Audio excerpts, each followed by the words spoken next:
Ça enregistre? Ouais, cool. C'est parti.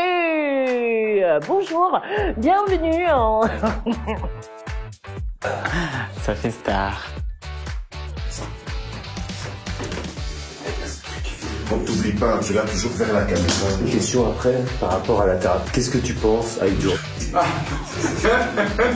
Sauf à allez. À la fin, du tout, vous changez pas les lumières. Ouais. Parce que... Oui, on va peut-être t'expliquer.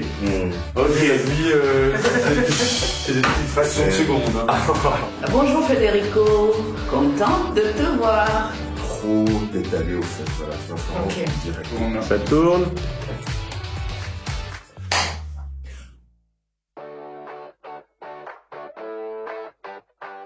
Bonjour, je m'appelle Léonie Stolberg. Je suis une jeune femme qui se considère comme pansexuelle, c'est-à-dire que j'aime tous les humains. Et je trouve ça triste qu'on doit encore préciser qu'on aime un certain type d'humain pour juste faire comprendre qu'on s'aime entre nous. Et voilà. Je suis photographe, je travaille dans le body positif et le sexe positif, c'est-à-dire que je vais essayer de décomplexer les gens par rapport à leur corps, par rapport à ces sujets qui sont tout simplement naturels et qui font partie de notre société. Et je trouve qu'au XXIe siècle, on vit une sorte de prise de conscience collective vis-à-vis de tout ça. Je suis d'origine ashkénaze et séfarade, c'est-à-dire que je suis, entre guillemets, juive des pays d'Afrique du Nord et d'Europe de l'Est. J'ai une famille qui est très axée sur la religion. C'est un peu mitigé dans la religion, c'est comme dans toutes les religions, chez catholiques, musulmans, juifs et autres en règle générale, l'homosexualité n'est pas acceptée, alors que finalement, il y a des grands défenseurs de l'amour qui disent que tout le monde est accepté à partir du moment où l'on a sa propre croyance. Sur mon orientation sexuelle, je pense que je suis pas un bon exemple pour en parler parce que j'ai jamais souffert de mon orientation sexuelle, ni de mon genre parce que du coup je m'identifie, je suis assignée femme à la naissance et j'ai une expression de genre féminin, même si très souvent je suis plus Léo que Léonie, donc il y a une certaine non-binarité en moi, mais je pense que la non-binarité est propre à tous les humains, mais que personne vraiment soit l'accepte. Du coup je suis totalement consciente de ça en moi. Quand j'étais petite, je me considérais comme un garçon d'ailleurs. Je barrais aussi au début, quand je commençais la photo, dans mon prénom Léonie, je barrais le ni pour garder que le Léo. Et des fois, je le sens quand, dans une même journée, je peux totalement changer et rentrer chez moi, changer d'expression de genre et revenir. Mais je veux toujours qu'on m'appelle elle parce que je sais que finalement, je reste Léonie. Mais ça m'appartient et c'est que moi. Hein. Chacun a sa propre manière de vivre sa non-binarité et son genre. Concernant la pansexualité, alors, c'est très rigolo parce que j'ai toujours su que j'aimais tout le monde. Au début, je connaissais pas le terme pansexuel, je disais bisexuel, et d'ailleurs, je me rappelle, quand j'avais 13 ans, j'étais avec ma tante et ma mère, et j'avais sorti « Ah, mais en fait, moi, je suis bisexuelle », sans forcément avoir déjà exploité du coup l'orientation. Et aujourd'hui, je peux totalement dire que je suis pan parce que j'aime profondément tous les humains, qu'importe la construction sociale et qu'importe la sexualité et l'orientation. Et l'amour, ça va au-delà du sexe, du coup. C'est vraiment, dans la globalité, aimer les êtres. Je m'appelle Kevin Guillancouti, j'ai 34 ans. Je suis né au Burundi, mais je viens du Rwanda. Je suis arrivé à Bruxelles quand j'avais 3 ans. À partir de mes 19 ans, j'ai un peu voyagé et puis je me suis installé à 20 ans à Londres pour mes études de sciences politiques et psychologie. Aujourd'hui, la moitié de ma famille, je pense, sait que je suis homosexuel. Mais l'autre moitié ne le sait pas vraiment. Je l'aurais jamais vraiment dit. Parce qu'il y a ce côté qu'il faut garder comme un garçon irréprochable. Et je sens pas le besoin de leur dire vraiment parce que ce serait tout de suite une longue conversation. Et essayer de les éclaircir, ça me coûte rien en soi, mais pour moi, je veux pas essayer de les changer d'opinion seulement parce que, en fait, leur opinion, ça m'intéresse plus, quoi. Et ma mère, en fait, ça lui a pris du temps, mais aujourd'hui, ça va, quoi. Moi, j'ai vécu ça pour mon coming out. C'est pas moi qui l'ai dit, c'est mon meilleur ami qui l'a dit à ma place. C'était les débuts de Facebook. Donc, je me suis retrouvé dans des groupes avec mon nom, mon prénom. Il y avait des gens qui venaient sonner chez moi. Il y avait des gens qui me traitaient de tous les noms. Mes meilleurs amis à l'époque ont arrêté de me parler. Donc, je me suis retrouvé tout seul. C'est très, très pénible. C'était il y a 14-15 ans. Et ça garde des séquelles. C'est vraiment pas agréable du tout. Et je peux comprendre que y ait des gens queer qui vivent ça. Et c'est juste terrible. Je suis né au Rwanda. J'ai beaucoup évolué au Canada pendant à peu près 18 ans, où j'ai fait la plupart de mes études en informatique à l'UQAM. Et puis après, c'est au Canada que j'ai commencé mon activisme. D'abord à Cancer d'Afrique, puis avec Massi Madi. Et après, je pense que le monde occidental, j'en avais déjà vu comme... J'ai eu l'impression d'avoir fait le tour. Et je suis revenu en Afrique en 2016. Je suis né d'une famille de 7 enfants, 5e enfant. J'avais 2 grands frères, 2 grandes sœurs, un petit frère, une petite sœur. J'étais comme vraiment au milieu de 3 frères, 3 sœurs. Un nombre égal avant moi, un nombre égal derrière moi. Et c'est ça même, maman disait, que tu naisses garçon, que tu naisses fille, il n'y avait pas une pression quelconque. Parce qu'en Afrique, il y a toujours cette pression que le premier enfant soit un garçon. Et si on a un premier enfant garçon, on veut que le deuxième soit une fille. Mais là, elle avait déjà comprouvé avec les 2 garçons, 2 filles. Donc, elle s'attendait à tout. Et elle me disait des fois en blaguant que mon comportement dans son ventre ressemblait tellement aux filles qu'elle avait eues. Et elle était prête à recevoir une fille. Mais à la naissance, c'était autre chose qui s'est passé. On a vu, elle était un garçon, mais qui n'était pas tout à fait comme d'autres garçons. Il paraît que mes appareils génitaux étaient plus petits que la moyenne qu'elle avait eue avant moi.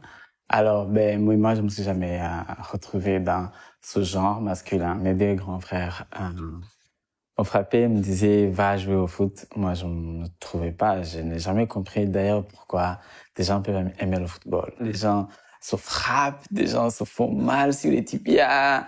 Ça entre les habits déchirés, sales, transpiration. Je me dis, mais comment les humains peuvent aimer ce genre de choses? Alors qu'avec des filles, il y avait la corde, on jouait, on chantait, on s'entraidait, il y avait la poupée.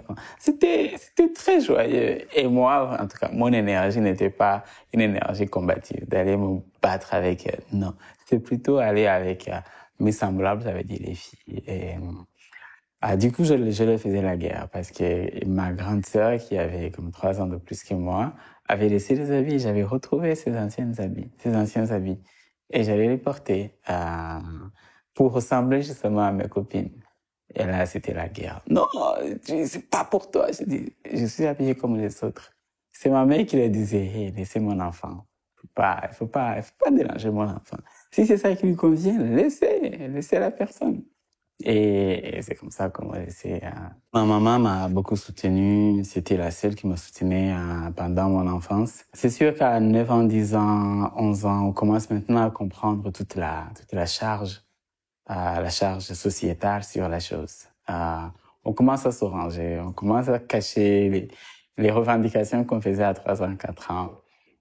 Et moi, pour ma sortie, la manière que je m'en sortais, c'était en disant que j'allais devenir prêtre. Du coup, ne me dérange pas avec les filles, ne me dérange pas avec quoi que ce soit, je vais être prêtre. Je crois que j'ai connu mon premier acte sexuel, j'avais 26 ans. Oui, c'est resté très, très, très longtemps avant que je ne puisse découvrir la sexualité. Et là, c'était dans le milieu gay.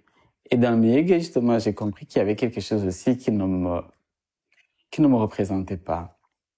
d'abord cette hyper-masculinisation des personnes. Si tu es très efféminé, même les gays te mettent dehors. Quand une personne est efféminée, on a l'impression que d'autres gays veulent comme se défaire de lui ou d'elle. Tout le monde veut se muscler, tout le monde veut montrer une certaine virilité qui dépasse même la virilité des hétérosexuels. Alors que beaucoup peuvent avoir une certaine féminité, qui peuvent aller avec une certaine grâce, une certaine douceur, mais qui malheureusement étaient toujours comme cachés. Et ça, ça faisait que je ne me retrouvais pas nécessairement dans cette communauté hyper masculine, tout ça. J'ai dit non, il est temps que je puisse embrasser, accepter entièrement ma féminité. D'ailleurs, le processus, c'était même pas un processus. Je pense que j'ai commencé juste par m'habiller. Le premier jour que je me suis habillée en tenue féminine complète, j'ai pris le métro et personne ne s'est rendu compte que c'était un garçon ou une personne qu'on appelait garçon qui s'était habillé en femme. C'était tellement comme naturel et j'avais même pas besoin de mettre une perruque, de changer les cheveux. Même le maquillage était extrêmement léger. J'ai gardé toujours les maquillages légers. J'ai toujours voulu mettre de l'avant le naturel. Ma voix, je l'ai gardée comme elle est. Il y a presque en fait rien qui a changé, sauf m'appeler moi-même et m'accepter en tant que femme. Je m'appelle Schildemann et j'ai évolué dans une culture ultra-catholique. La relation avec mon père était très spéciale et je m'en suis rendu compte après. Donc j'étais le premier fils. Et mon père m'a dit que vers l'adolescence, vers 12 ans, 13 ans, que j'allais avoir une période homosexuelle. Que j'allais être attiré par des hommes, mais que je devais lutter contre ça et que à 18 ans, 19 ans, je rencontrerais la femme de ma vie qui m'aiderait à me débarrasser tout à fait de mon homosexualité. Et donc, effectivement, j'ai eu des histoires homosexuelles pendant mon adolescence, mais j'estimais chaque fois que c'était la dernière fois et que je devais continuer la lutte. Et c'est ainsi que, finalement, je me suis marié, et même marié 2 fois, toujours en lutte contre mon homosexualité. Et je pense, oui, ce qui est important à dire, c'est que mon père m'a montré une photo de classe de quand lui, il avait 12 ans. Et il m'a indiqué le garçon dont il était amoureux. Et donc, je pense que mon père était homosexuel, mais refoulé, et voulait transmettre ça à son fils. Et le jour que j'ai fait mon coming out, il m'en a voulu à mort. Donc, il m'en a voulu à mort pendant des années. Et il me trouvait à l'âge quelqu'un qui savait pas lutter contre ses pulsions. Je me suis marié à 20 ans, mais ça, c'était une manière aussi élégante à ce moment-là de quitter la famille. Et très vite, j'ai divorcé. Et puis, j'ai rencontré France. Et France, c'est une femme merveilleuse avec laquelle j'ai toujours des contacts. Et donc, avec France, j'ai vécu pendant 5 ans. On s'est mariés. On a voulu faire des enfants, mais ça ne marchait pas. Heureusement que ça ne marchait pas. Parce que si ça avait marché, je crois que j'aurais mis encore beaucoup plus de temps à rester dans le placard. Mais donc après 5 ans, je continuais à mener une double vie. Et cette double vie, ça me dégoûtait. Ça me montrait aussi un aspect plutôt péjoratif de l'homosexualité. Parce que j'allais dans les bars, mais j'allais dans les bars à 1h du matin, à 2h du matin, et je trouvais encore les gens qui n'étaient pas partis, les gens qui étaient à moitié ivres. Donc, je n'arrêtais pas d'arrêter d'avoir cette double vie. Et puis finalement, j'ai été chez un médecin. Et à ce médecin, j'ai demandé un médicament contre l'homosexualité parce que je n'y connaissais rien. Et heureusement, ce médecin m'a rien donné, mais m'a donné l'adresse d'un psy. Et alors, j'ai été chez le psy, et en 2-3 séances, je me suis rendu compte que c'était un combat inégal, que c'était un combat vain, inutile. Et j'ai dit à ma femme que je tombais sur des garçons et que ça allait continuer. Et elle a très bien compris. Elle s'en doutait déjà un peu. Là, j'ai fait mon coming out à 32 ans. Nos blessures nous accompagnent longtemps, mais ce sont elles qui nous rapprochent des autres personnes qui ont des vécus similaires et à qui on peut apporter notre soutien. Ces attaques nous touchent, mais nos cicatrices que l'on porte, on en fait notre force. Le poison, on le transforme en remède.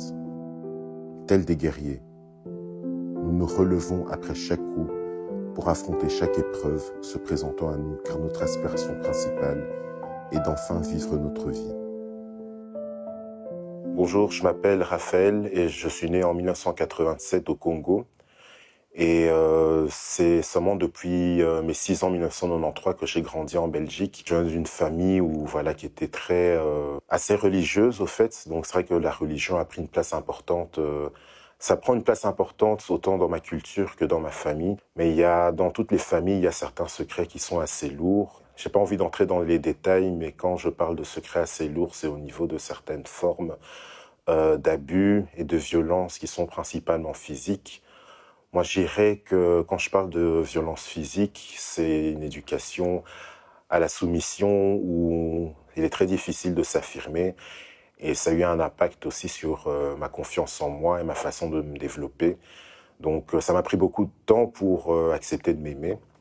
En fait, je ne m'aimais pas, même si, vu de l'extérieur, je souriais et tout, je ne m'aimais pas. J'étais un adolescent assez complexé, mais qui est grandi en croyant que c'était normal de se faire taper dessus pour tenir droit. C'est en Belgique que j'ai intériorisé une certaine négrophobie. Au fait, je voulais devenir blanc. Et il m'est arrivé plusieurs fois, quand je me lavais à l'école primaire, de me frotter très fort la peau en espérant que la saleté parte. Ensuite, à l'école secondaire, j'ai connu le harcèlement scolaire, le rejet. Et ma vie a vraiment commencé à 18 ans, lorsque j'ai eu une première aventure, d'abord avec une femme, et une semaine après avec un homme. Et c'était quelqu'un de très respectueux qui m'a, pour la première fois à 18 ans, qui m'a convaincu au fait que j'étais beau et que j'avais de la valeur au fait. Donc j'ai attendu 18 années pour en arriver à ce début de processus d'acceptation de soi. Évidemment, ça s'est fait en cachette et je crois que ma vie a commencé vraiment à ce moment-là. Ce qui est bizarre, c'est que j'ai l'impression que le fait d'assumer ma bisexualité, ça m'a fait sortir du déni par rapport à plein de choses, du déni par rapport à mes attirances, mais du déni par rapport à certaines violences qui pouvaient parfois se manifester dans ma propre famille, et j'ai commencé à remettre en question beaucoup de choses que j'avais vécues. Je suis né au Togo en 92, à Lomé, la capitale. En 92, il y avait une guerre civile, donc du coup, c'était un peu dur aussi pour mon père et ma mère. Et je suis venu dans le monde, j'étais jumeau, mais mon frère n'a pas pu survécu. Et après ça, c'était dur pour ma mère. Et un an plus tard, elle est morte. Du coup, j'ai pas connu ma mère. Mes oncles et mes tantes qui me prenaient en charge pour m'éduquer. Arrivé à l'âge de 17 ans, j'avais connu un ami qui s'appelait Happy. On faisait des petites sorties et autres. Et souvent, on se moquait de lui parce qu'il avait un derrière de femme. Franchement parlant, je ne savais pas que j'étais homo. Je vivais dans une société qui est hyper hétéro et j'avais pas de copine. Et souvent, j'étais parmi mes amis garçons et autres. Mais tous mes amis ont des copines et autres. Souvent, ils me disaient pourquoi toi, t'as pas de copine et autres. Bah, je disais, je suis pas intéressé, c'est tout. Et avant que je ne fasse la connaissance de de Happy, c'est avec lui que les trucs ont commencé à se faire voir. Et j'avais de l'attirance pour lui. Je savais pas vraiment que j'étais homo et autres.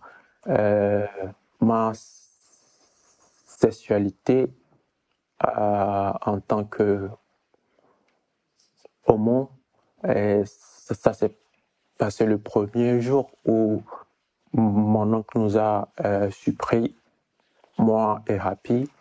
On est en train de se toucher dans ma chambre. Et on a fait à manger. En ce moment, il n'y avait personne dans la maison. Et on faisait des petits blagues. Et arrivé un moment, on se touchait. Et ça a commencé. Et bon, il s'est mis... on était tous en culotte et on commençait à se toucher. Et d'un coup, comme la maison était vide, nous, on profitait de notre truc. Et du coup, à un moment donné, on ne savait pas à quel moment l'oncle était rentré à la maison. Il a ouvert le rideau et il nous a surpris, moi et Happy, en train de se toucher. Et puis il a crié sacrilège. On faisait un truc de diabolique. Il a commencé à crier en pleine voix dans la maison et ça m'a mis... j'étais vraiment effrayé, Happy aussi. L'oncle a dit à la famille qu'il ne veut plus me prendre sur son toit, que je lui ai dégoûté, je suis un dégoût de la famille, de ma mère. Après ça, bon, tout le quartier savait que j'avais un truc avec Happy. Du coup, quand je sortais, il y a certains amis qui m'insultaient, PD, des trucs comme ça. Ils me balançaient des mots. C'était difficile. Et des fois, quand je rentre de l'école, je n'arrivais pas à sortir, à m'épanouir, avec mes amis, mes anciens amis et autres. J'étais toujours casanière dans ma chambre. Au Burkina Faso, l'homosexualité dans la population, c'est très mal vu. Et il n'y a pas de loi qui les protège, il n'y a pas de loi qui les discrimine aussi. Donc c'est un sujet assez vague au niveau de la loi. Et c'est vrai, il y a des homosexuels, mais ils vivent assez cachés parce qu'ils ont peur d'être attaqués, d'être violentés. Et parce que déjà, même à notre enfance, on nous éduque à les détester, au fait. Et surtout nous qui sommes nés dans des familles assez religieuses et tout. On nous éduque à dire que, voilà, ils sont habités par le diable, c'est une malédiction et tout ça. Donc, avec ça, même quand tu vois un homosexuel, au fait, tu restes neutre. Tu as ce sentiment que non, il n'est pas un humain comme toi, au fait. C'est quelqu'un de différent. Donc, avec l'éducation qu'on a reçue, c'est ça, quoi.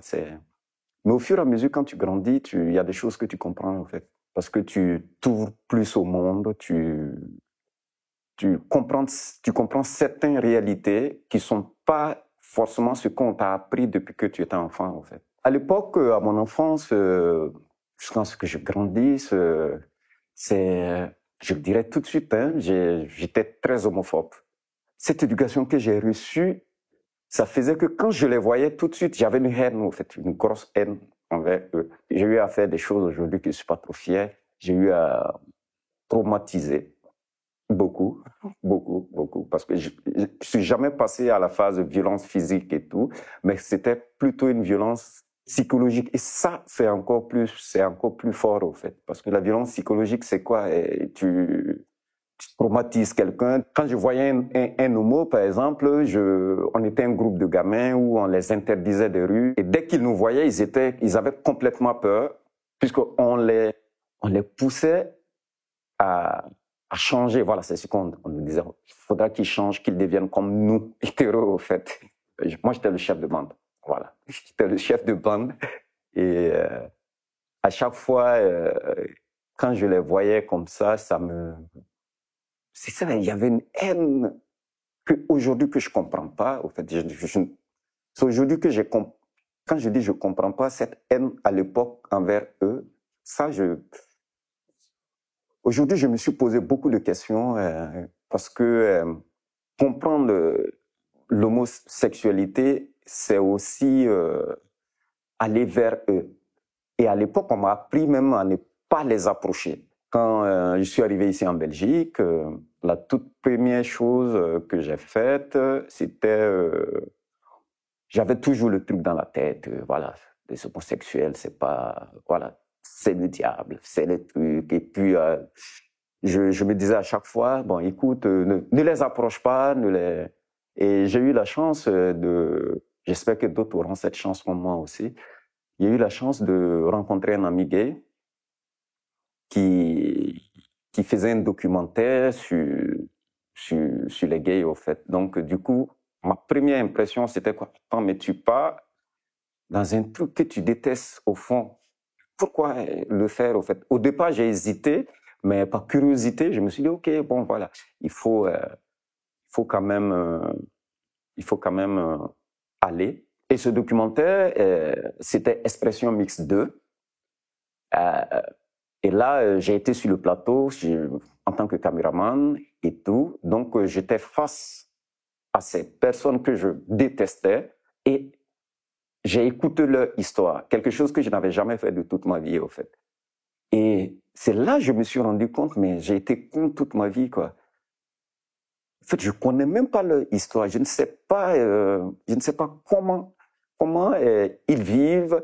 Je me suis rendu compte à un moment que vraiment j'ai eu une éducation assez. Je ne veux pas à mes parents, hein, aussi ils ont été éduqués comme ça et tout. Je les en veux pas parce que c'est quelque chose qu'on t'inculque depuis l'enfance. Ceux qui refusent de regarder la réalité appellent à leur propre destruction, tout simplement. On ne peut pas changer tout ce que l'on affronte.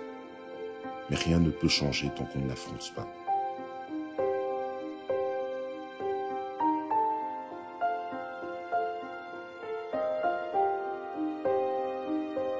Je suis maître Alice comme on m'appelle, avocate de profession. Je plaide depuis 54 ans, ici au Cameroun, ce qui fait de moi l'un des avocats les plus vieux du barreau camerounais, mais aussi la pionnière des avocates camerounaises. Et je constate que dans mes audiences pénales, correctionnelles, il y a des jeunes gens qui sont poursuivis pour homosexualité. Je constate aussi qu'il y a beaucoup de violences conjugales et qu'il y a beaucoup d'injustices par rapport aux femmes qui divorcent. Alors, évidemment, ça commence à me frapper, à me déranger, à m'interpeller, et je me lance rapidement dans la défense des droits, c'est-à-dire dans la vie associative. Et c'est comme ça que je choisis délibérément de m'occuper des LGBT.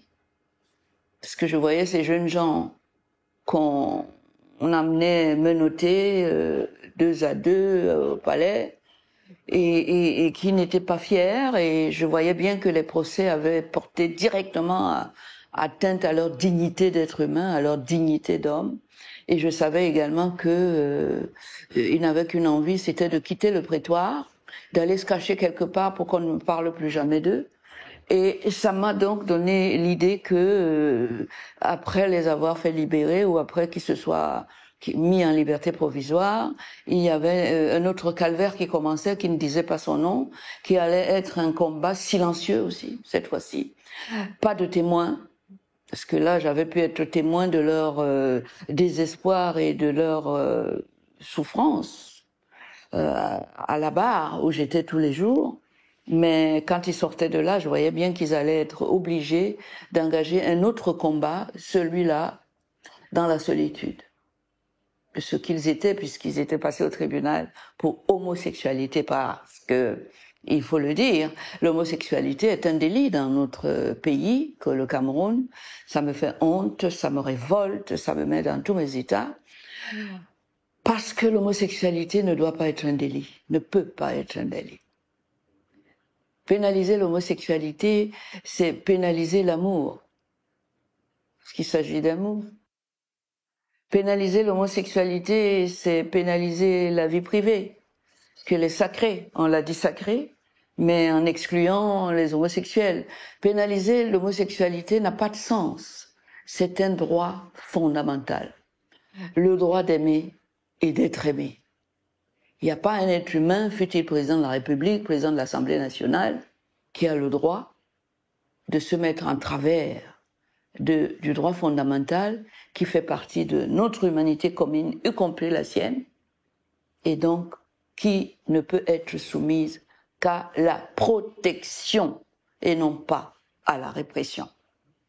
Et c'est tellement vrai que c'est plus qu'un droit, c'est un commandement divin dans la Bible.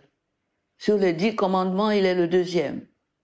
Aime ton prochain comme toi-même. Comment est-ce qu'on peut retrouver des gens en train de te juger pour ça? Parce qu'ils ont obéi à un commandement divin pour les religieux qui m'attaquent. Et répression de la vie privée des uns sur la base de l'homosexualité, l'hétérosexualité. Comme si vous avez le bon de commande de votre maman, portait la mention « Dieu, donne-moi une grossesse et fais en sorte que mon enfant ne soit pas homosexuel. Je n'en veux pas. » Aucune maman n'a fait ça. Ça veut dire que ça ne vient pas de nous, ça ne vient pas de l'enfant. Pourquoi à un moment donné, on va le rendre responsable et on va lui faire subir l'enfer sur terre? Et tout le monde va s'y mêler. L'État, la famille, le patron, partout, la ville. Pourquoi? Nous sommes tous de passage ici. Chacun cherche à être un peu de bonheur, un peu d'amour, par-ci, par-là, et on s'en va. Pourquoi vous voulez que leur enfer commence ici et pourquoi surtout voulez-vous en être les auteurs? C'est inacceptable. C'est donc comme ça que j'ai pris ce combat à bras le corps, à mes risques et périls, vous en doutez. Ce que j'ai eu contre moi, le gouvernement. J'ai été l'objet d'une plainte qui a été déposée par le vice-premier ministre, le ministre de la Justice de l'époque, qui a saisi les instances ordinales de l'ordre des avocats pour obtenir ma radiation du barreau et au motif que je faisais l'apologie d'un crime. Et qui dit qu'en défendant un voleur, parce que ça, je défends des voleurs depuis le début de ma carrière, il ne m'a pas poursuivi pour ça. Mais vous avez mis l'homosexualité comme un autre délit à côté du vol. Je défends l'homosexuel et vous dites que je fais l'apologie d'un crime. Pourquoi vous ne l'avez pas dit quand je défends les voleurs et les assassins et les détourneurs de deniers publics qui mettent la population dans la pauvreté, avec tout ce que ça a, la pauvreté, tout son lot de maladies, de détresse, de faim, où nos enfants meurent maintenant pour fuir tout cela dans la Méditerranée par essaim, par groupe, tous les jours. Où êtes-vous pour défendre ça? Vous vous en foutez, hein? Vous vous en foutez. Donc en fait, vous n'êtes pas là pour sauver des vies. Vous n'êtes pas là pour vos populations. Vous êtes là pour d'autres motifs. Vous connaissez, moi aussi. Je m'appelle Ducam Loïc Midrel. J'ai grandi dans une famille, j'étais, je peux dire, heureuse. Plus jeune, j'ai toujours été attiré par tout ce qui a trait au make-up, maquillage. Pendant que mes frères et sœurs et mes amis, mes camarades de classe garçons aimaient jouer au football. Ils aimaient jouer avec des armes et tout. Moi, j'aimais jouer avec des poupées. J'aimais le make-up. Je volais le rouge à lèvres de maman. Je mettais ça et je portais ses talons et tout. On m'a toujours appelé fille, garçon depuis ma tendre enfance jusqu'à nos jours, quoi. Même à l'heure actuelle, il y a des personnes qui me disent, voilà, fille, garçon et tout. Donc, c'est quelque chose, j'ai grandi comme ça. Donc, au fond de moi, j'ai toujours su que j'étais une femme, que je suis, pas j'étais, je suis une femme qui est née dans le mauvais corps, en fait. Mais la religion, le fait de regarder l'endroit, le milieu où j'ai grandi, Lévitique 18, chapitre 22, qui dit « Si un homme couche avec un autre homme comme on couche avec une femme, il a commis une abomination. » Mes parents, très très chrétiens, mais un parent ne peut donner qu'à son enfant l'éducation qu'il a reçue, en fait. Donc, en grandissant, arrivé au collège, il y a aussi mon amour pour la Queen, Beyoncé, parce que j'aime Beyoncé depuis tout petit, en fait. Donc, Destiny's Child avec Kelly, Michel. Je performais déjà au collège.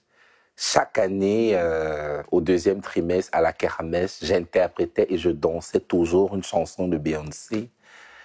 J'ai grandi comme ça. Et mon père, j'ai eu, paix à son âme, que son âme repose en paix. J'ai eu, je peux me vanter d'avoir eu l'un des meilleurs papas au monde parce que mon père, au départ, c'est pas comme s'il a accepté l'homosexualité, mon homosexualité, mais il a été très, très, très, très tolérant. Surtout un papa africain, déjà avec la culture où j'ai grandi et tout. À un moment donné, pendant les derniers moments, avant qu'il ne meure, il utilisait même les pronoms féminins pour s'adresser à moi. Donc, au collège, mes camarades garçons me trouvaient tellement différent, ils n'acceptaient même pas de jouer avec moi. Après le déclic, mes parents ont découvert vraiment pour l'homosexualité parce que à 16 ans, j'étais en train de performer sur scène.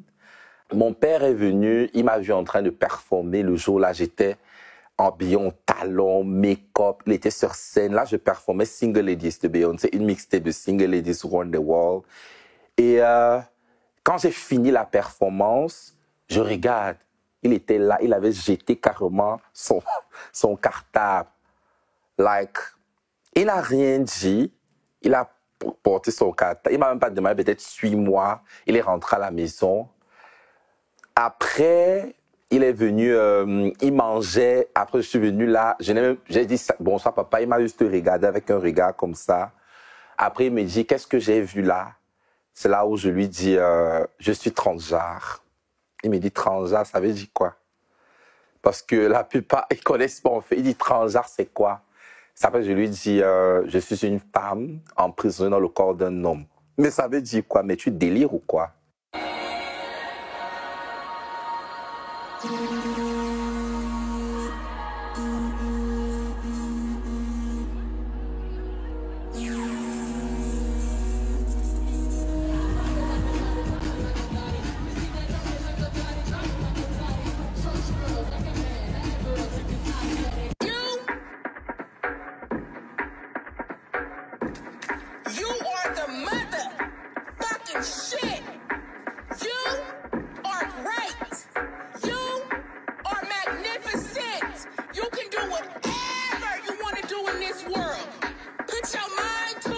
Je suis d'abord maman de 2 adorables adolescents. Ensuite, je suis DJ. Je me définis même en tant que DJette, en hommage aux suffragettes et pas au suffixe petite DJ. Je suis aussi animatrice radio, actrice, activiste. Je suis metteuse en scène. Je suis et je rêve d'être encore et encore. J'œuvre vraiment dans des milieux assez engagés depuis maintenant plus ou moins une douzaine d'années. Et voilà, j'entre dans des milieux où on ne nous attend pas. Quand je dis nous, c'est les personnes racisées, c'est les femmes noires, et j'essaie de décoloniser les esprits le plus possible. Je veux dire, le milieu queer m'a accueilli à bras ouverts et je dirais même que c'est cette communauté qui m'a permis d'être ce que je suis.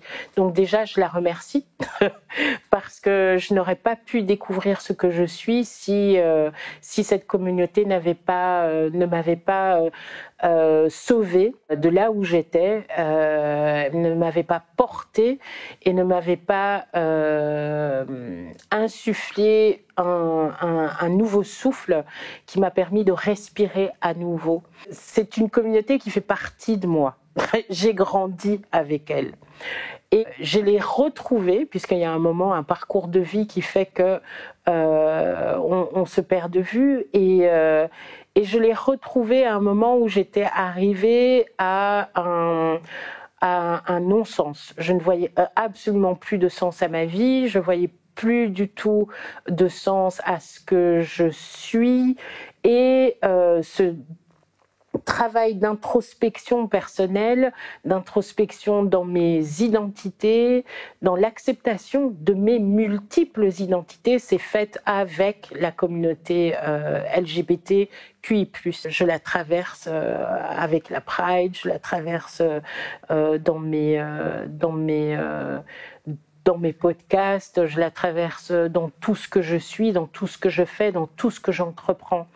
Et quand on me définit comme étant alliée ou étant queer ou étant the mother of Brussels, je suis hyper émue parce que cette reconnaissance est hyper importante pour moi et pour ce que je suis en train de faire et ce que je vais entreprendre. Donc je ne peux pas ne pas fonctionner sans ma communauté, sans mes familles.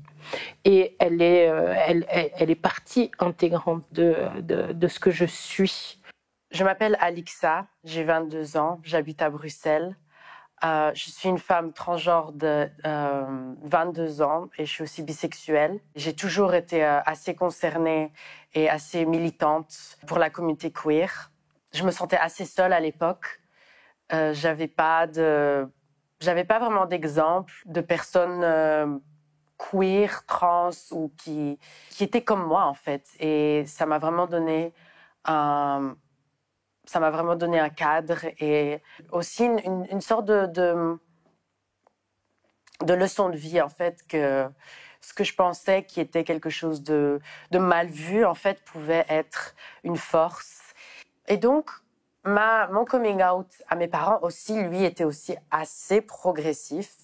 Je savais que mes parents étaient plutôt progressistes, mais il y a une différence entre être progressiste et être inclusif de la possibilité que son enfant puisse être queer.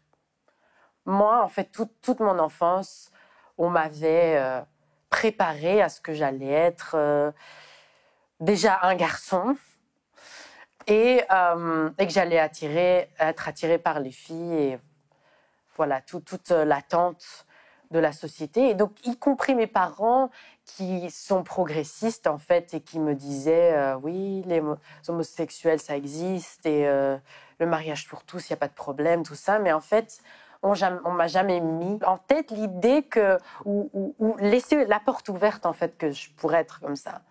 Et donc, je me suis dit, oui, c'est accepté chez les autres, mais est-ce qu'ils vont accepter ça chez moi? Et on a vu, ah oui, c'est la Pride. Et ma mère m'a dit, ah, mais on peut aller voir si tu veux comment ça se passe. Et j'ai vraiment découvert quelque chose à ce moment-là. Et donc, je me sentais vraiment acceptée. Et même si j'étais pas out, je me disais, je suis pas seule, en fait. Et je pense qu'une semaine plus tard, j'ai fait mon coming out à ma mère. J'ai déjà vécu des agressions verbales. Parfois, je rentrais tard le soir à 3-4 heures du matin. J'aime bien marcher. Il y a une époque où je mettais des trucs très féminins. Je ne sais pas si je le referais aujourd'hui. En tout cas, pas aussi tard dans la nuit. On m'a déjà drogué, mais principalement des agressions verbales, ouais. Ça, ouais. En fait, donc c'était dans le même cadre que mon coming out. C'était dans un voyage. Mon meilleur ami m'avait invité pour faire la fête, en fait. C'est sur une île où il y avait David Guetta, tout ça. On fait la fête, on s'amuse. Moi, il fallait juste savoir que j'avais fumé un joint auparavant dans ma vie, pour ce qui est les drogues, quoi. Donc, je connaissais rien de tout ça. Il y a une des personnes qui était avec nous qui m'a drogué. Et j'ai perdu conscience dans la boîte de nuit. Ça a été aussi un traumatisme, quoi, que j'ai pris du temps à avaler, quoi. Alors, ce qui s'est passé, c'est que j'étais pas prêt à faire mon coming out. C'est un outing qui a été fait par une de mes sœurs qui vivait encore chez nous, parce que moi, je suis le cadet et tous les autres s'étaient déjà mariés. Et c'est là que le cauchemar a commencé, c'est qu'il y a eu des pressions familiales vis-à-vis de ma personne, au fait. Et moi, je faisais des pieds et des mains pour un peu cacher le truc, pour me protéger, pour que, voilà, même s'ils se doutaient qu'il y avait quelque chose, moi, je me protégeais et j'essaie de chercher de l'aide à l'extérieur. J'ai vu des psys en cachette, mais je suis aussi entré dans une profonde dépression. Et il m'est arrivé de faire des tentatives de suicide autour de mes 19 ans, où je prenais des médicaments en espérant quitter cette situation, parce qu'à la fois, j'avais intériorisé de l'homophobie, en plus de la nigrophobie quand j'étais petit. Mais bon, là, je m'aimais déjà en tant que noir, mais là, c'était un autre souci, c'était l'homophobie intériorisée. Je ne m'aimais pas, ou je ne m'aimais pas encore tout à fait. Donc, il y avait ce combat intérieur, mais aussi le combat contre ma famille qui essaie de me guérir de mes attirances, au fait. À 20 ans, le 27 décembre 2007, le seuil de violence psychologique et morale est arrivé à un stade de non-retour. Il y a mon frère aîné qui a essayé de me tuer et pendant 20 minutes, j'ai cru que j'allais mourir. Il m'a donné des coups de poing, il a dit qu'il allait me tuer, que je méritais de mourir. Les 20 minutes sont passées très lentement, en fait, et je suffoquais, j'arrivais même plus à respirer. Je disais, je m'en fous, tu peux rester là, tu peux crever et tout. Et il donnait des coups de poing dans le mur. Il me frappait, il me tirait dans tous les sens dans le salon et puis il me cognait. Et après, il m'a dit, t'as intérêt à disparaître parce que si je te retrouve, je vais te tuer. Et quand il a quitté la maison, vu que heureusement j'étais seul à la maison ce soir-là pendant les fêtes de fin d'année, j'ai eu un déclic, j'ai appelé la police. Et une fille de ma classe qui, elle, dont son ex-petit ami était violent, avait directement compris ce que je vivais parce que je m'étais confié à elle. Donc elle m'a dit, fais pas de bêtises, te suicide pas. Je vais t'aider à déménager. Il y a des plannings familiaux, des associations. Et ils m'ont aidé à prendre toutes mes affaires. J'ai fait mes cartons. Et j'avais trouvé très rapidement, en fait, une chambre dans un COTS avec l'aide du CPS. Et on a déménagé. Et donc j'ai eu ma chambre, je me suis installé. J'ai déposé une plainte à la police et il y a une mesure d'éloignement qui a été faite contre mon frère. Concernant ma thérapie de guérison, pendant qu'il était anémie, il a fait appel à la famille et du coup, donc c'est lui qui s'est décidé de faire cette thérapie de guérison parce que il avait dit que l'acte que j'ai posé, c'était pas du tout bon, que c'est un truc satanique. Et j'ai sali le nom des ancêtres et de ceux qui habitent, les ancêtres qui habitaient dans la maison, que c'était pas bon du tout ce que j'ai fait. Donc, ils vont me faire une thérapie de guérison. Ils ont pris une jarre et plus les feuilles d'hysope. Souvent, c'est une thérapie qu'ils font pour convertir ou bien pour chasser, soi-disant que la personne est possédée, chasser ce démon qui habite en lui mais pour que la personne renaisse de nouveau. Et ils ont pris un jarre, ils ont fait un feu dans le jarre. Et j'étais en panne. On m'a fait passer la panne autour de la hanche. Donc j'étais obligé d'enjamber la jarre pour que le fumet passe en dessous de moi. Et après, je prends le fumet comme ça pour me purifier, pour faire passer le fumet autour de mon corps, et sur ma tête. Donc les thérapies de reconversion, il y a eu ça dans ma famille de mes 18 à 20 ans. C'est des pressions psychologiques avec la religion, donc ça contribue à mes tentatives de suicide. Pour ceux qui ne savent pas ce que c'est une thérapie de reconversion, c'est une pratique abusive qui amène à soi-disant guérir une personne homosexuelle. Donc c'est des pressions psychologiques via la religion. Et même quand j'ai quitté la maison, au fait, j'étais encore un peu croyant parce qu'il y avait une emprise de la religion dans mon esprit. Donc il m'arrivait parfois d'aller à l'église en espérant que Dieu me protège. Mais ce qu'il y a, c'est que c'était des mauvais mouvements parce que c'était des mouvements religieux africains. Et moi qui me pensais être accueilli avec des croyants plus tolérants, mais il y a quand même eu de la pression, explicite ou implicite. Donc ça m'a fait retomber plusieurs fois dans des dépressions. C'était des prières en disant que tu t'es possédé par le diable, mais il ne se passait rien. Et même si j'avais des expériences avec des hommes et des femmes, une partie de moi intériorisait encore cette homophobie-là, donc je me disais, je vais comme guérir, mais en même temps, j'aime bien, je fais rien de mal, je vais vers d'autres hommes et tout ça. Donc ça a impacté fortement ma santé mentale. Et je crois que c'est quand j'ai eu mon diplôme en 2013 à 26 ans qu'à un moment j'ai craqué, je dis mais on peut pas guérir de ça. Et j'ai vraiment tourné le dos à tout mouvement religieux, même si je suis croyant, mais voilà, c'est mal vu de le dire ouvertement aujourd'hui, mais je rejette les dogmes, les religions et les dogmes religieux.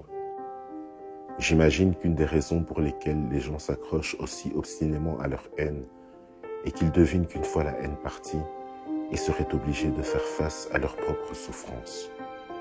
Se découvrir dans un monde qui ne nous permet pas d'être nous-mêmes, lutter contre soi-même et lutter contre les autres, lutter contre l'intolérance qui naît de l'ignorance.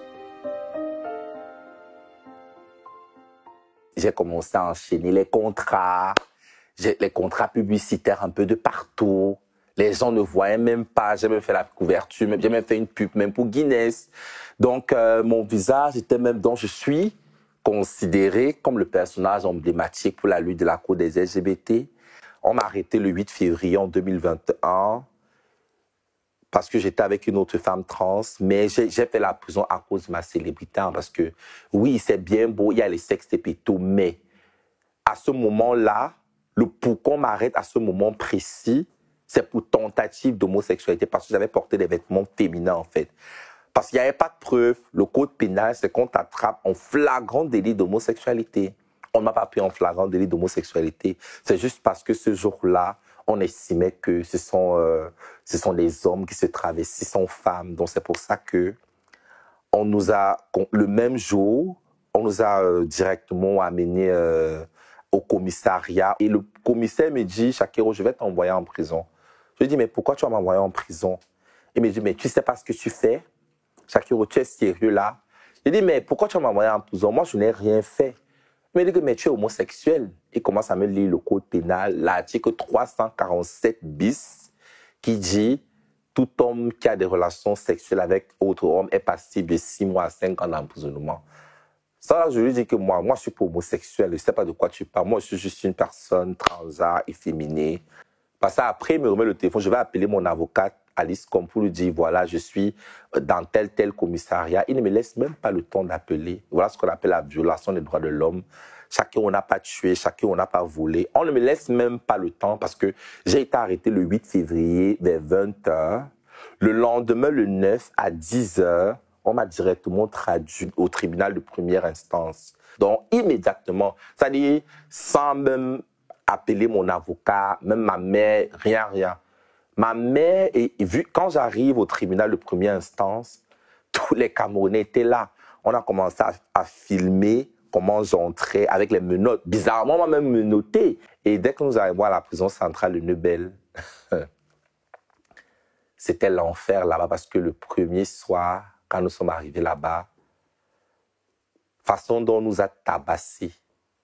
On a tiré parce que au moment là, c'était même pas la perruque, je collais la perruque. On a tiré ça sur ma tête comme ça, coupé avec Patricia qui avait les rastas. Du coup, on nous a coupé ça comme ça. On a commencé à nous taper tout l'argent qu'on avait sur nous. On a pris. Après, le régisseur se disait où est-ce que je vais mettre Shakiro et Patricia. Lui-même ne savait pas s'il va nous mettre avec les filles ou avec les garçons. C'était catastrophique. C'est des événements que j'essaie d'oublier, mais tu imagines une femme trans avec des prisonniers. Tu es qu'avec des hommes qui ne parlent que de foot, qui ne parlent que de... Et seulement le fait d'être avec eux, leur libido, like seriously, c'était des viols répétés. C'était des viols. Je ne peux pas compter le nombre de fois que je me suis fait violer en prison. Et je suis très contente parce que la semaine dernière, j'avais même peur de faire même le test depuis. Le test parce que j'ai eu à faire des trucs avec des partenaires très douteux.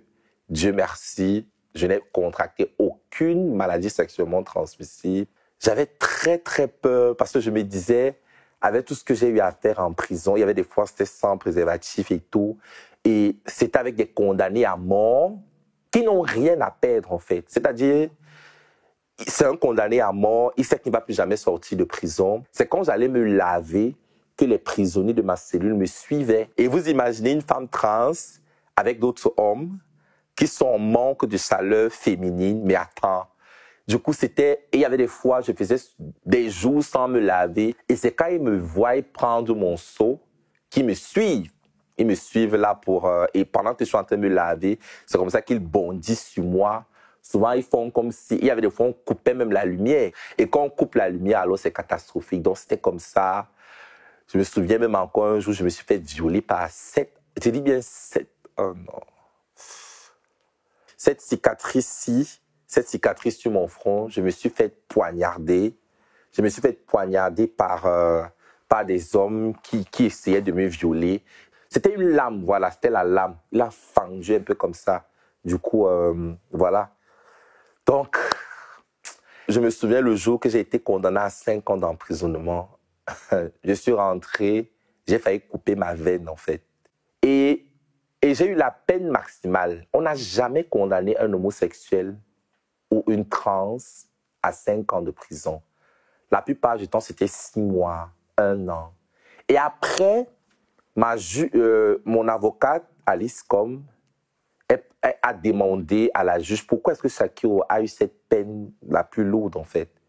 Elle dit mais c'est pour montrer l'exemple parce que Shakiro est suivi par les jeunes, il y a les petits-enfants qui suivent Shakiro, c'est pour montrer l'exemple. L'homosexualité en Afrique, ce n'est pas une chose facile, mais ce n'est pas une chose impossible. Oui. Et dans certains niveaux, ça peut être plus facile qu'en Occident. C'est vrai, il y a beaucoup de pays qui criminalisent encore la chose, mais il y a aussi beaucoup de pays où c'est juste dans la loi. Dans la pratique, il y en a presque pas. Et d'autres pays qui ne criminalisent pas du tout, et c'est là où on voit que dans les pratiques, c'est encore très difficile. Mais les gens vivent. Les gens trouvent toujours des moyens de vivre. Et là, il y a ce que j'appelle une orientation floue, où on ne sait toujours pas qui est qui fait quoi. Parce qu'une personne qui pénètre ne va pas se sentir homosexuelle. Des fois, la personne qui se fait pénétrer aussi le fait à cause de l'argent. Donc, il y a aussi une ambivalence entre la pratique et l'état et les sentiments. Des fois, c'est un peu difficile à le dissocier.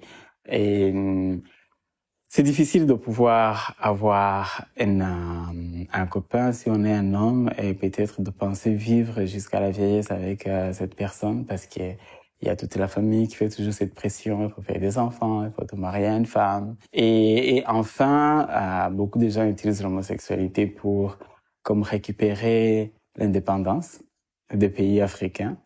parce que les codes pénaux qu'on a reçus en 1960 avec l'indépendance, ça venait des pays occidentaux, qui à ce moment-là criminalisaient l'homosexualité. Et c'est les mêmes codes qui sont entrés dans nos codes pénaux en Afrique. Mais comme le Canada, en 1960, c'était la peine de mort pour les homosexuels. C'est en 69 que Trudeau père a décriminalisé l'homosexualité. Mais si le Canada, la France, l'Angleterre étaient plus ou moins la même chose, comprenez que si après ces lois ont été décriminalisées, les pays africains, eux, ont gardé ces lois qu'ils ont eu en héritage. Et là, ces mêmes pays qui nous ont donné le code pénal viennent en disant, vous devez enlever cette partie, parce qu'on s'est rendu compte que peut-être c'était une erreur. Et c'est là où maintenant les Africains ont dit, non, maintenant on est indépendant, on doit faire ce qu'on veut. Donc, en refusant d'enlever les lois, c'est des fois aussi des façons de récupérer leur indépendance, notre indépendance. Je trouve que c'est une façon malhonnête de le faire, de ne pas reconnaître les personnes homosexuelles de son pays. Et il y a certains présidents qui disent aux Occidentaux, si vous voulez les homosexuels, venez les prendre. Nous, on ne veut pas d'homosexuels dans notre pays. Et je crois que c'est une façon abusive de diriger ou de voir le problème, de traiter tout ce qui est en lien avec les droits humains. L'Union européenne nous a permis, avec ce financement, d'avoir un local où on peut s'occuper d'eux. C'est celui-ci. Et ce local, j'en ai fait un havre pour les homosexuels qui veulent apprendre qui ils sont, qui veulent ne pas être jugés, qui veulent se lancer dans la bagarre comme nous, qui veulent un regain de dignité dans leur famille, pour leur apprendre comment aborder le problème et tout ça. Je me bats pour rester ici, pour garder cette espèce de, disons, un refuge, mais qui ne permet pas aux gens de dormir ici. C'est trop pour moi. Et sur lequel j'ai fait parler les murs. Sur les murs, j'ai mis la photo de tous les homosexuels présumés qui ont eu à subir dans leur vie, dans leur chair, les affres de la pénalisation de l'homosexualité.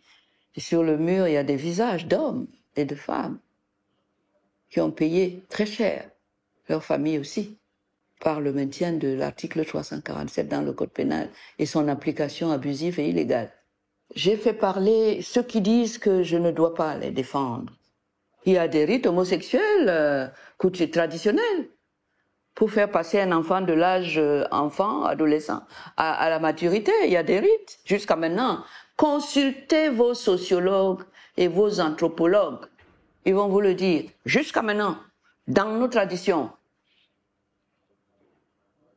Et si vous veillez tellement à la vertu des homosexuels et des enfants, vous savez le nombre de viols incestueux qu'il y a dans votre famille, sous vos toits? Et les victimes sont aussi bien des petits garçons que les petites filles. Mais ça, vous vous en foutez. C'est pas votre problème. Mais des gens qui s'aiment tranquillement, des adultes consentants, non, ça fait bien. Non. Vous ne pouvez pas continuer avec la construction et l'enracinement d'une société inégalitaire. Une société qui émascule ces hommes. Parce que la sexualité épanouit les gens. Ça devait être votre objectif, voir des gens épanouis. Si l'Afrique est la mère de l'humanité, vous voulez la pousser à discriminer entre ses enfants et à conduire quelques-uns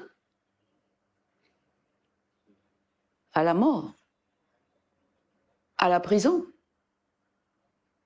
Vous voulez l'obliger à discriminer, alors que les Africains de l'Afrique ont beaucoup subi les discriminations. Pensez alors à l'esclavage, pensez à la traite négrière transatlantique, pensez au colonialisme. Pourquoi nous battons-nous si en interne, nous pratiquons les mêmes discriminations, les mêmes violences pour des motifs fallacieux comme « toi tu aimes un tel, tu ne dois pas ». Tu dois aimer plutôt celui-là. Alors, la fétichisation des Noirs, ça c'est quelque chose qui est assez agaçant comme sujet parce que c'est une forme de racisme au fait.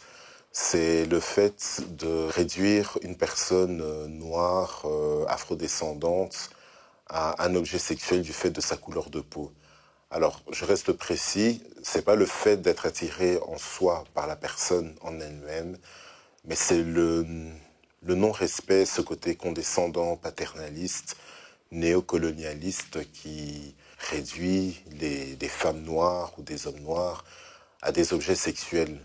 Maintenant, dans le milieu LGBT, c'est quelque chose qui existe beaucoup. C'est pour ça qu'il faut faire attention aux personnes avec qui on se lie, au fait. Parce que c'est une forme d'esclavage sexuel. C'est vrai que nous, LGBT, on se plaint beaucoup d'homophobie. Mais inversement, aussi, il y a une forme de racisme que certaines personnes LGBT font envers des personnes noires ou d'autres personnes de couleur racisées. Donc je pense que dans le cadre de nos rencontres, justement, il faut être vigilant pour savoir si la personne qui accepte d'entretenir une relation avec nous nous considère comme une personne égale dans sa globalité. Il y en a un, j'ai pas eu de relation sexuelle avec lui, même s'il voulait. C'est un vieil homme, quand je dis vieux, c'est avec respect, hein, c'est pas péjoratif, mais c'est un vieil homme néerlandophone d'Ostende avec qui j'ai entretenu une amitié pendant 10 ans. Et j'ai mis fin à cette amitié au bout de 10 ans parce que j'avais atteint ma limite au niveau du respect. Il avait sorti une blague sur les Noirs. Évidemment, lui, c'est le profil, je ne couche pas avec les Blancs, je ne couche avec des Noirs et des Arabes. Mais en même temps, c'était quelqu'un qui était nostalgique du fait que le Congo n'appartienne plus à la Belgique et qui disait que les Noirs ne travaillaient pas, c'était des moins que rien, mais en même temps, il dit « moi j'aime bien coucher avec les Noirs ». Moi, il me dégoûtait et une fois, à un apéro chez lui, on discute, mais il sort souvent cette blague-là, donc il la répète, c'est qu'il demande pourquoi les Noirs, au fait, l'intérieur des mains est clair et pourquoi l'intérieur des pieds est clair. C'est parce que quand Dieu nous a créés, au fait, nous étions des singes, nous étions à 4 pattes, et Dieu a pris un pot de peinture et brun, et il a commencé à nous repeindre pour voilà, que nous ayons la peau brune. Et au fur et à mesure que l'homme a évolué, ben, nous nous sommes levés pour marcher sur 2 pieds. Donc ça, c'est la blague qui sortait tout le temps. Ça fait rire que lui. Un chanteur flamand qui a fait son coming out en 1970 à la télévision flamande. Le pauvre, il chantait surtout dans des salles catholiques. Et après ça, après ce coming out, il n'a plus ce circuit-là. Et donc petit à petit, dans les années 70, il y a eu une plus grande ouverture. Il y avait des émissions de télévision où les gens venaient masquer ou on brouillait leur visage. Mais il y avait des tentatives timorées pour rendre compte de l'homosexualité. Puis les années 80 ont été des années noires et des années de recul. Parce que il y a eu, à partir de 83, il y a eu le sida. Et le sida a rabattu toute histoire de libération tout à fait dans un trou noir. Et nous-mêmes, on paniquait parce qu'on ne savait pas comment se protéger contre ça. C'était considéré comme la peste homosexuelle. Donc c'était quelque chose de terrible. Il y a l'histoire Eliane Morrison. Donc ça, c'était une femme qui, en 82, je crois, ou 83, a témoigné à visage ouvert devant la télévision dans un programme sur le fait qu'elle était lesbienne. Et le lendemain, elle a été virée de son école. Elle a fait des procès, elle a fait des grèves de la faim, elle a fait plein de choses. Mais ça n'a pas aidé et elle n'a jamais été réintégrée. Et puis, il y a eu les procès contre les éditeurs de tel quel qui faisaient les petites annonces, mais à l'époque c'était dans le journal. Et les petites annonces, ils mettaient des gens ensemble.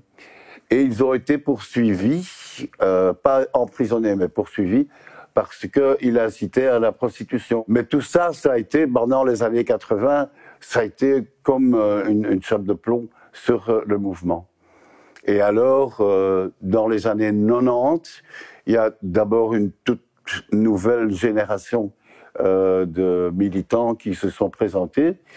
Et dans les années 90, on a eu une reprise de mouvements et une reprise des marches de la fierté. Quand je suis venu ici en Belgique, ma première Gay Pride, je ne savais pas qu'il existait une communauté Rainbow House. Voir les gens circuler librement, se sentir à l'aise dans leur corps, s'habiller comme ils veulent, faire ce qu'ils veulent et être à l'aise, ça m'a vraiment touché. Ça m'a vraiment touché. Et je me suis dit, pourquoi cela ne se passe pas chez nous en Afrique et autres. Et je ne savais pas quoi dire. Et ma première Gay Pride ici, ça m'a été vraiment franchement une délivrance de me sentir à l'aise parmi les siens. J'ai commencé à fréquenter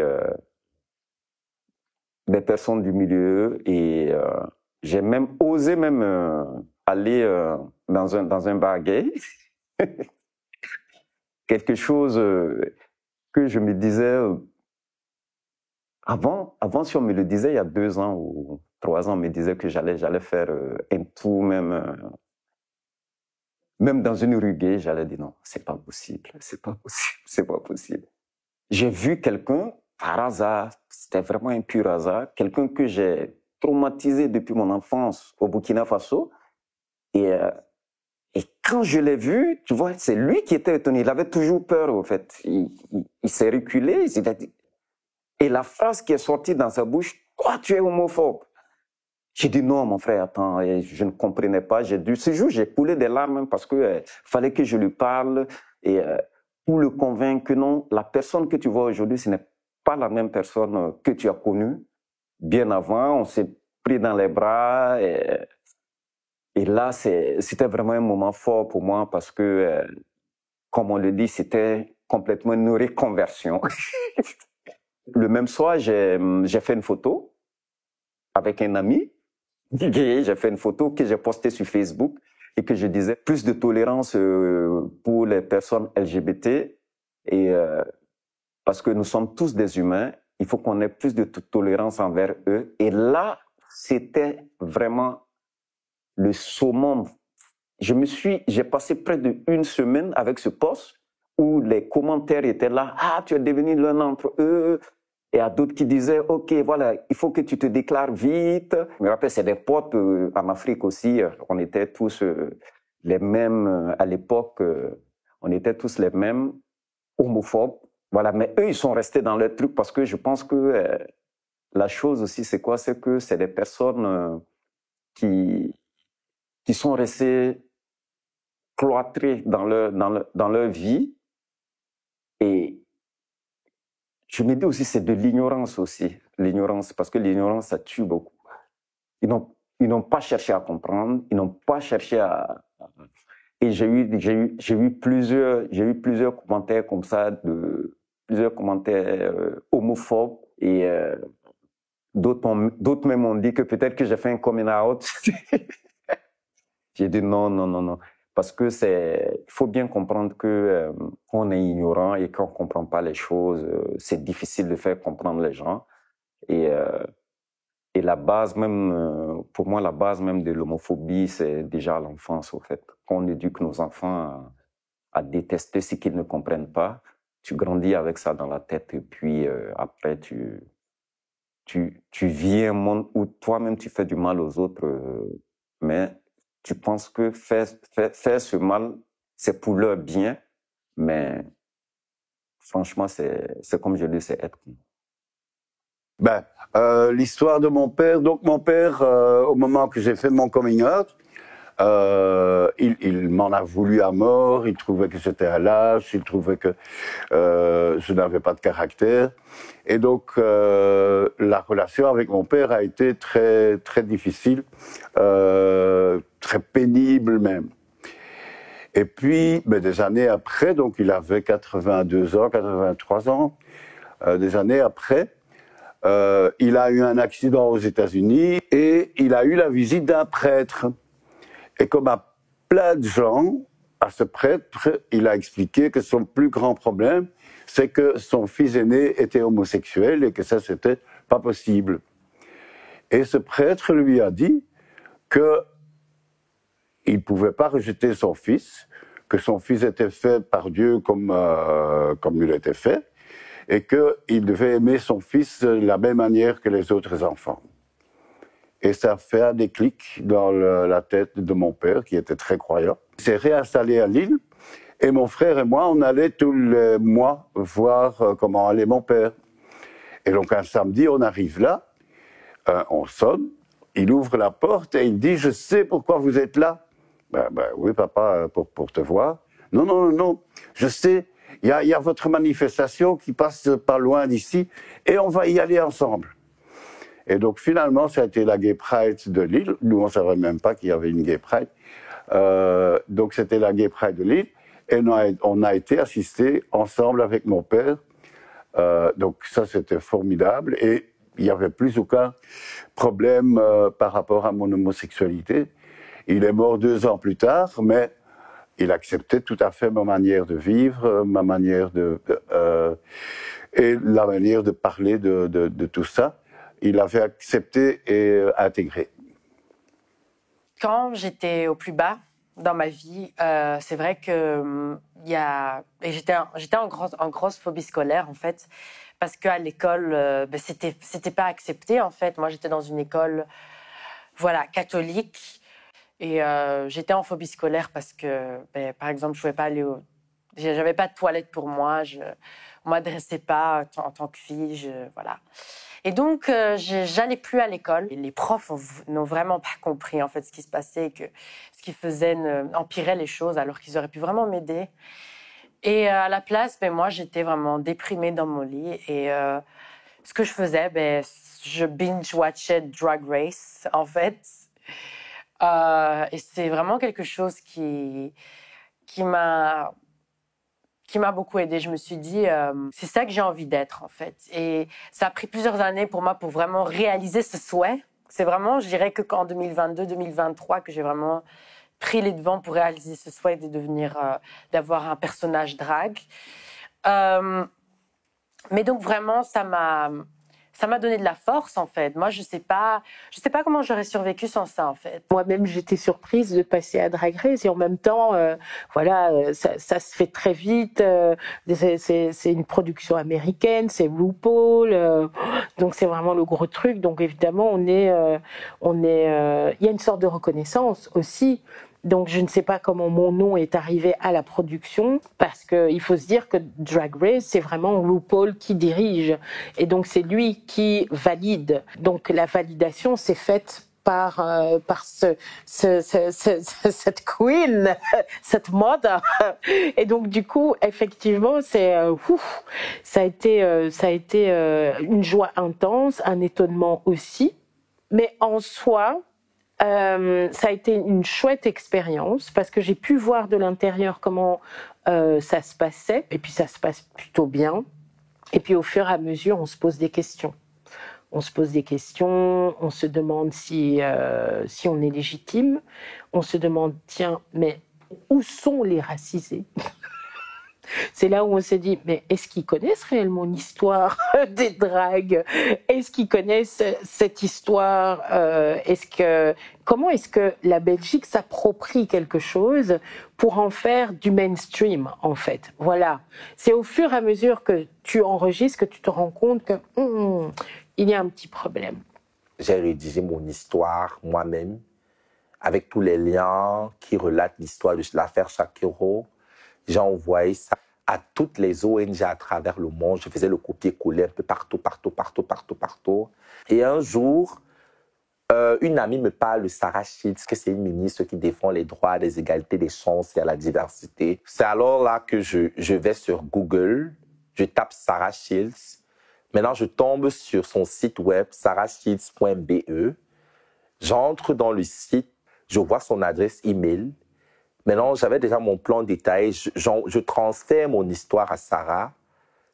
Une semaine après, elle m'envoie un message. Le cabinet de Sarah Shields a pris connaissance de votre histoire.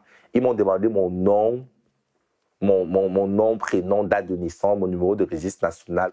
Je reçois un message, parce que l'iPhone, quand tu envoies le message, ça fait il y a une sonnerie et tout. Je n'ai même pas encore déverrouillé le téléphone avec mon visage. Je vois ambassade de Belgique. Je dis like. J'étais avec une copine, une garde malade. Je dis mais l'ambassade de Belgique. Je n'ai même pas encore ouvert. C'est pour ça que je déverrouille. C'est intitulé Rendez-vous à l'ambassade de la Belgique pour le dépôt de votre demande de visa. Il dit mais attends, je n'ai jamais fait de demande de visa en Belgique. Je n'ai jamais déposé peut-être mes documents quelque part. Non, mais attends, qu'est-ce que je suis en train de voir là?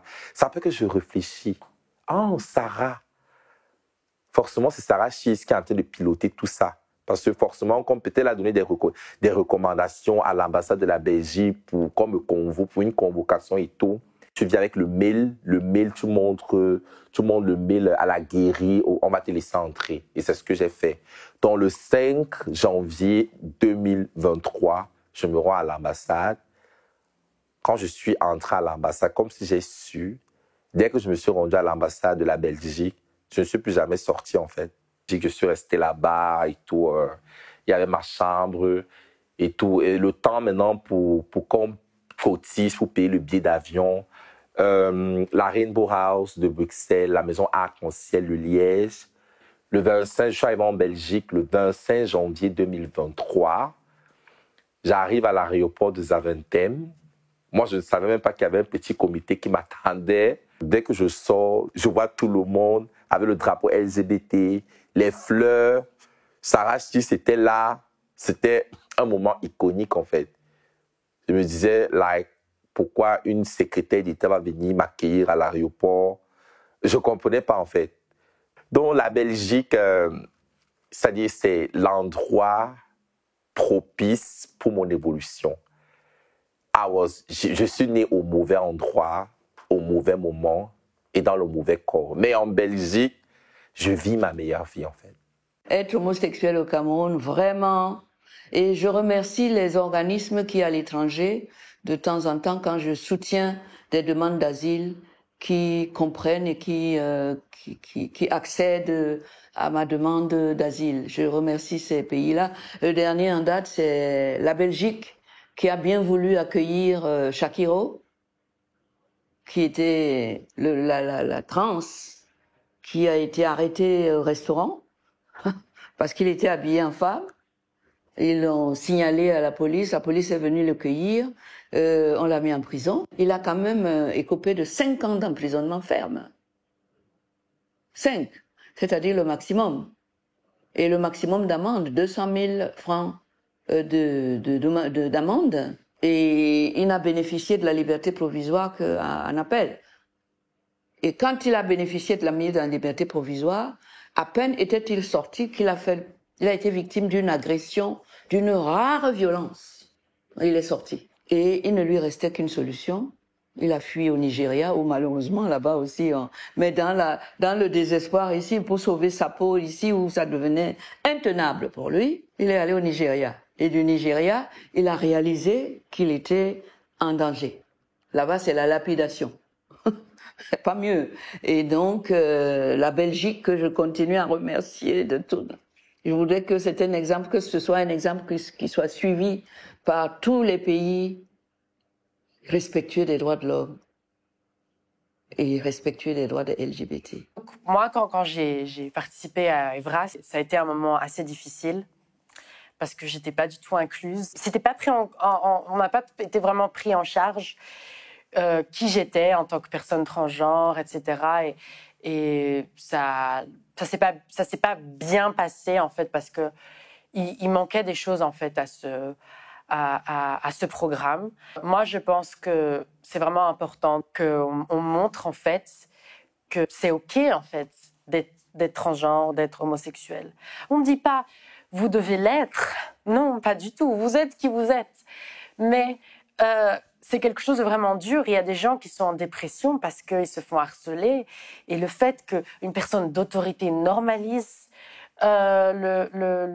qui vous êtes, ben c'est vraiment puissant en fait. Et nous retirer ça, ben c'est en fait nous rejeter au banc de la société. Donc il y a des personnes qui pensent que Evra c'est de la pédophilie, mais en fait la pédophilie c'est pas prévenir les enfants que ce genre de choses peut arriver.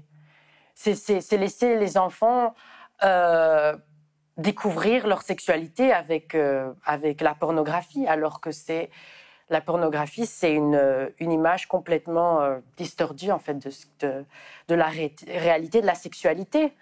C'est normal, c'est pas faire comprendre à certains garçons que traiter les filles d'une certaine manière, ben c'est pas OK. Donc moi je pense que c'est important et on ne demande pas, c'est pas un cours chaque semaine. Ah oui, je vais avoir Evras. Non, c'est juste une séance d'information pour donner de l'info à des jeunes qui en ont besoin. Je veux dire, ce que les gens critiquent, c'est en n'ayant pas Evras que ça va se produire en fait.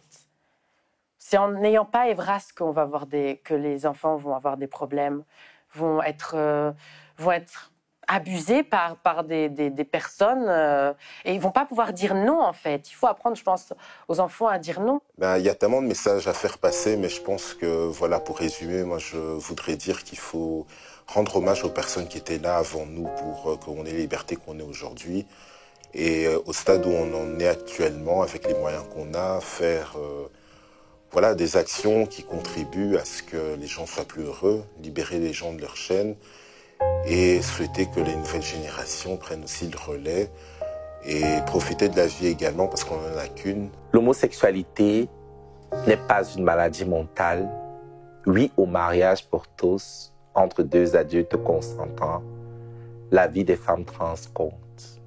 Aujourd'hui, je suis quelqu'un, encore une fois, tous ceux que j'ai eu à traumatiser au Burkina Faso durant mon enfance et dans ma jeunesse, je suis encore jeune, mais au fur et à mesure des années que j'ai tous ceux que j'ai eu à faire du mal, pas physique mais psychologique,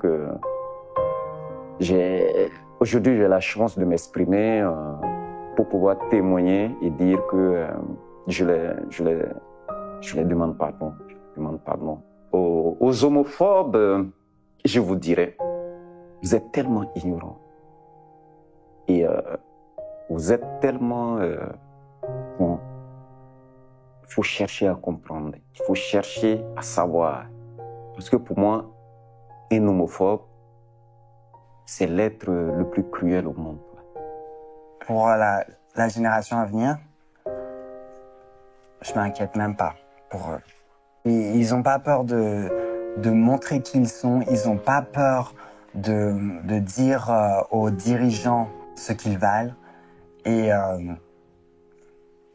il faut vraiment se tourner vers eux et prendre de la graine. Et c'est toujours très difficile de faire son coming out, mais je conseille à tout le monde de parler à un maximum de gens parce que finalement, à chaque coming out, on se rend compte qu'il y avait pas mal de gens autour qui se doutaient, qui pensaient, mais qui n'osaient pas le dire. Et il y a beaucoup plus d'ouverture qu'on le croit. Donc je sais que c'est assez difficile et tu dois sûrement te dire que la vie ne vaut pas le coup et que personne ne t'aime et que tu vas jamais pouvoir avoir une vie comme les autres, tu vas jamais pouvoir réussir dans la vie, faire des études, être accepté. C'est quelque chose que j'ai vraiment ressenti et je pense que tu le ressens probablement aussi en tant que personne trans. Mais au bout du tunnel, il y a vraiment un espoir. Battez-vous, c'est tout. C'est tout. C'est soyez ce que vous avez envie d'être et clamez-le haut et fort. Ayez des alliés, ayez de bons alliés, soyez bien entourés par vos familles, soyez fiers de vos identités multiples. Je sais que le combat est rude, mais ne lâchez rien. Il y a un terme que j'aime beaucoup en ce moment et que j'utilise beaucoup depuis quelques semaines et qui m'a beaucoup aidée, c'est laisse-toi vivre et accepte ton intensité, ta sensibilité. Si t'as rien fait de mal à ton niveau, le reste ne t'appartient pas. Tu fais ce que tu peux et c'est déjà très bien. Faites attention sur la sécurité. Le langage devient de plus en plus homophobe. Il y a, comme je dis toujours, nos opposants s'organisent. Il y a tout un langage homophobe un peu partout. Il y a des lois qui nous criminalisent, mais il y a l'espoir. J'ai vraiment envie de dire qu'il y a l'espoir. Le mouvement se diversifie. On commence à voir des groupes qui se créent. Donc, peu importe le domaine dans lequel on est, il faut s'asseoir qu'on n'est plus seul et qu'autour de nous, il y a des gens qui nous aiment. Il y a des gens qui sont prêts et prêtes à avancer avec nous. Et que, oui, c'est sûr que la victoire est devant et on va la voir. Mon message aux jeunes, c'est que les droits, ça se défend. Si vous ne défendez pas vos droits, les autres vont le faire à votre place et à votre détriment. Prenez le pouvoir, exercez-le. Quand je parle d'un pouvoir, c'est le pouvoir souverain du peuple et vous en êtes. Vous devez faire valoir, faire entendre votre voix. Vous devez militer dans les associations. Vous devez rentrer dans ces grandes familles dans lesquelles on parle de vous, dans lesquelles on parle de vos droits et où on vous apprend comment les exercer. C'est important. Le pouvoir souverain reviendra au peuple, c'est-à-dire vous, puisqu'ils vous ignorent quand ils sont en poste. Constituons-nous. Cette armée-là, c'est elle qui vaincra.